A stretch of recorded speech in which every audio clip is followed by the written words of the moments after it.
अच्छा, बड़ा अच्छा सवाल है आपका। देखें, पहली बात तो ये है कि ये जो पता नहीं आप किधर से करवा रहे हैं, मुझे हंसी भी आ रही है कि आप मतलब एक वीक का उनको 10,000 रुपया देते हैं। हम पूरे महीने का 15,000 चार्ज करते हैं, लोग फिर भी खुशी से नहीं देते।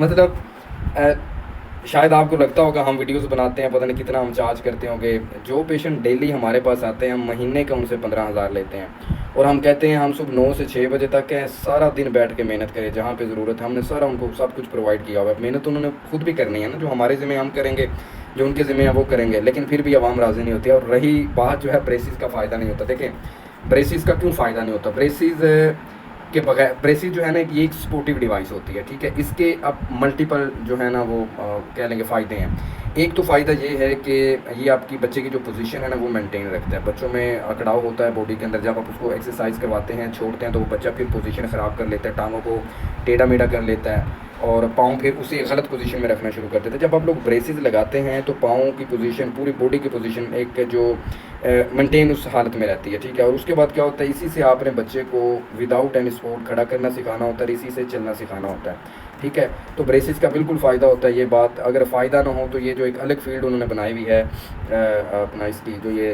तैयार करते हैं, तो क्या वो उन्होंने एमए बना दिया या उनकी जो स्टडी है 4 साल की वो डिग्री है उनकी, उन्होंने ऐसी बना दी है जो ये डॉक्टर साहब कह रहे हैं जी फ़ायदा नहीं है। फ़ायदा इसलिए नहीं है कि अगर वो आप बनवा लेंगे वो बच्चा जल्दी रिकवर कर जाएगा, फिर वो जो एक हफ़्ते का 10,000 ले रहे हैं वो कैसे चार्ज करेंगे, सारी ज़िंदगी आप लोगों को ऐसे ही वो पकड़ के रखेंगे।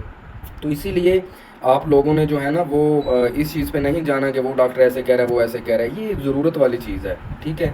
आप पूरी दुनिया के अंदर देखें ये चीज़ जो है वो यूज़ की जाती है। इसको पढ़ के देखें कि जो HKFO ब्रेसिस है या AFO है या KFO है, ये इनकी इंडिकेशंस क्या होती हैं, मतलब किस मकसद के लिए यूज़ किया जाता है। तो ये बकवास बात होती है मेरे ख़्याल से कि ऐसे कहना, और जो पेरेंट्स होते हैं उनको डिस्ट्रैक्ट करना, वो जो एक सही रास्ते पे जा रहे होते हैं उनको हटाना, तो ये गलत बात है। लोग 10-12 साल के हो जाते, मुझे खड़ा करके दिखाएं, क्यों नहीं रिकवर करते। ये हमें बेतुकी मन घड़त बातें होती हैं।